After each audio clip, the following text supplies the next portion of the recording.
Xin chào tất cả anh chị và các bạn làm nhôm kính. Ngày hôm nay thì chúng tôi xin gửi tới tất cả anh chị và các bạn một dàn máy làm cửa nhôm sinh pha đời mới nhất của năm 2020. Cái thứ nhất, trước mặt anh chị và các bạn đây là một con máy cắt nhôm hai đầu mang mã số là F88 với công suất là 6 kW. Đây là một dòng máy mới nâng cấp và cải tiến mới so với con máy cắt nhôm hai đầu 08S trên thị trường hiện nay. Cái thứ hai là dòng máy ép góc kỹ thuật số phiên bản đời 2020.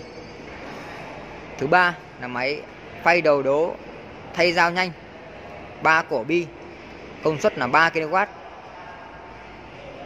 Thứ tư là máy đột dập sinh pha 5 năm đa năng, dùng cho tất cả của hệ sinh pha 5 năm và của hệ bắt cạnh như PMA, Zima, Loven, Zonkai, Windows. Với một dàn máy như thế này thì anh chị và các bạn có thể làm được tất cả những cái hệ nhôm trên thị trường hiện nay, và kể cả làm cho cửa nhựa luôn, cửa nhựa lõi thép. Và ngay sau đây thì tôi sẽ đi giới thiệu chi tiết về từng máy để cho anh chị các bạn có thể là hiểu rõ hơn một chút. Cái thứ nhất, cái quan trọng nhất trong một dàn máy này thì anh chị các bạn hãy lựa chọn cho tôi một con máy cắt nhôm hai đầu và một con máy ép góc. Đây là hai con máy quan trọng nhất.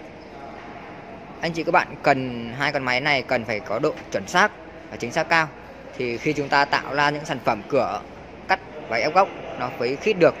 Còn khi những sản phẩm như kiểu máy cắt hoặc là máy ép góc mà không chuẩn thì chúng ta không thể tạo ra được cái sản phẩm, những cánh cửa đẹp cho khách hàng được. Trước mặt anh chị và các bạn đây, vì con máy cắt nhôm hai đầu mang mã số là F88 này thì công suất trên mỗi một đầu máy là 3 kW, hai đầu máy là 6 kW, và sử dụng lưỡi cắt là có quen công nghệ của Nhật Bản.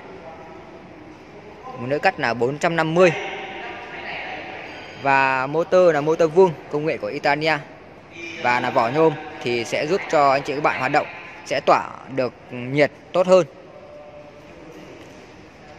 Máy sẽ quay được hai góc, góc 45 và góc 90 độ. Đây là bảng điều khiển, anh chị có thể thấy máy sẽ sử dụng hoàn toàn bằng tiếng Việt, thì để cho tất cả anh chị và các bạn có thể rất là dễ dàng sử dụng. Đây là chế độ đầu trái này, đầu phải này, lựa chọn đầu máy hoạt động này. Đó, khởi động motor này, dừng motor này, kẹp một piston này. Và ngay sau đây thì tôi sẽ cắt thử cho anh chị và các bạn vận hành trực tiếp luôn.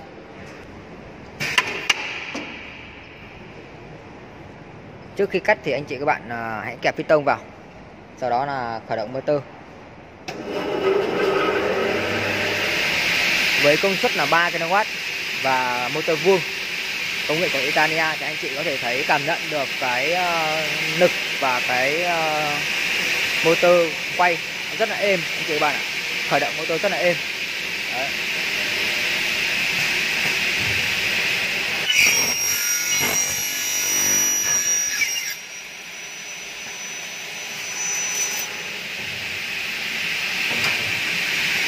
Vâng, và anh chị và các bạn vừa có thể thấy khi tôi cắt góc 45 độ trong thì những đề xe rất là nhỏ như này, thì khi cắt xong đề xe sẽ tự động trượt xuống và đi ra ngoài, nó rất là an toàn.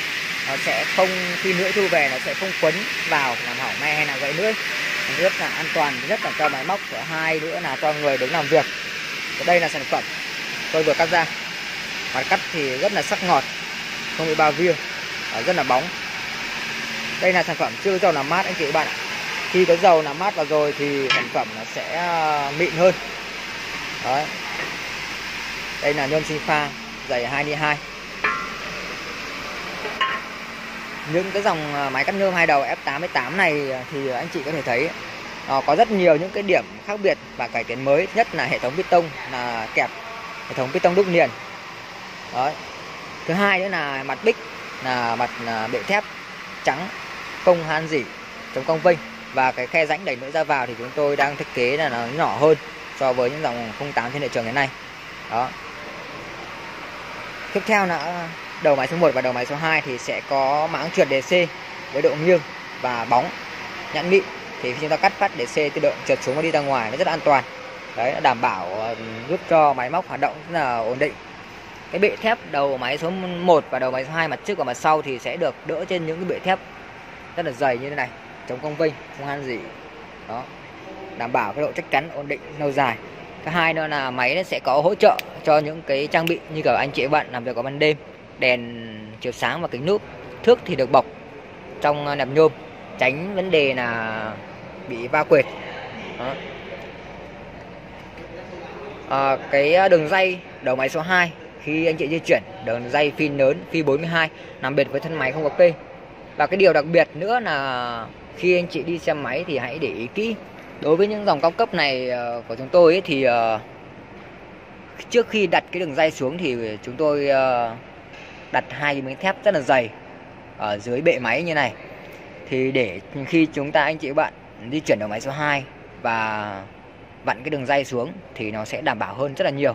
Những dòng 08 hay là một số máy trên thị trường hiện nay thì giá rẻ thì anh chị và các bạn có thể thấy thì đường ray nó sẽ bắn trực tiếp vào lên trên cái thân máy luôn, thì nó sẽ không đảm bảo khi chúng ta sử dụng để hoạt động lâu dài. 4 cái ổ bi sẽ được có cái màng bảo vệ, cao su bảo vệ này, rất an toàn. Nó sẽ quét cái mặt nhôm này đi. Đấy, anh chị thấy đấy, quét cái mặt nhôm này đi, các bụi bặm đi. Chúng ta di chuyển đầu máy số 2 nó nhẹ nhàng hơn rất là nhiều. Anh chị có thể tham quan một chút về hệ thống tủ điện. Cái điều đặc biệt của dòng máy mang mã số F88 này bên của công ty Factor Việt Nam, tách biệt riêng cho mỗi một đầu máy là một CB và một an tổng, để đảm bảo khi chúng ta hoạt động nó sẽ êm ái và trơn tru hơn, tuổi thọ nó sẽ cao hơn. Có một cầu chì này, chống đảo pha này, các cảm biến và các lơ ne. Các lơ ne này nó có tác dụng là bảo vệ cho motor. Nếu như mà anh chị và các bạn hoạt động quá tải thì nó sẽ tự động ngắt, sẽ giúp tăng cái tuổi thọ của motor lên. Một số đơn vị hoặc là những cái dòng máy rẻ tiền ý, thì sẽ không có những cái điều này. Đó. Và đây là bộ hơi thì tách biệt riêng cho bộ máy, bộ nguồn điện. Nó rất là an toàn. Đấy, đảm bảo không bị nhiễm điện. Anh chị tham quan một chút về phía sau đầu máy. Tất cả những cái piston của dòng cao cấp bên của chúng tôi thì đều có hệ là sử dụng piston đúc niền, nó đảm bảo tuổi thọ và cái độ bền của nó rất là cao và cái thẩm mỹ. Đối với dòng máy cắt nhôm F88 này thì chuyển góc hoàn toàn bằng piston phía đằng sau đầu máy này. Đó, không giống như dòng 08 trên thị trường hiện nay thì chuyển góc bằng bánh răng hoặc là bằng bán nguyệt thì không đảm bảo. Hệ thống bình dầu thông minh. Đấy.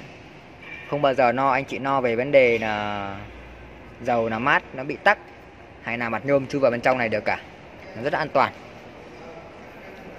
Hệ thống dây xích thì sẽ được sử dụng bảo vệ dây điện và dây hơi trong cái dây xích này.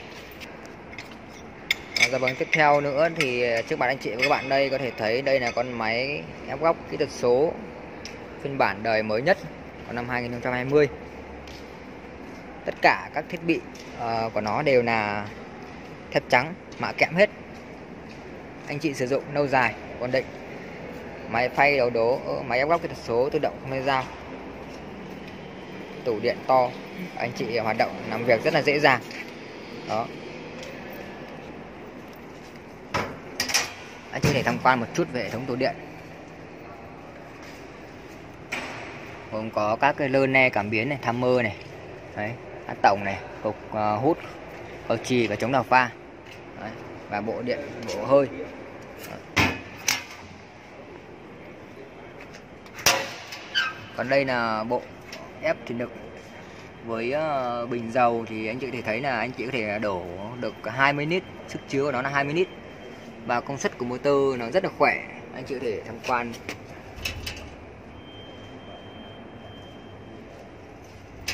Đấy, motor đời mới hơn rất là nhiều. Ở đây là motor là công suất là 2 kỳ 2.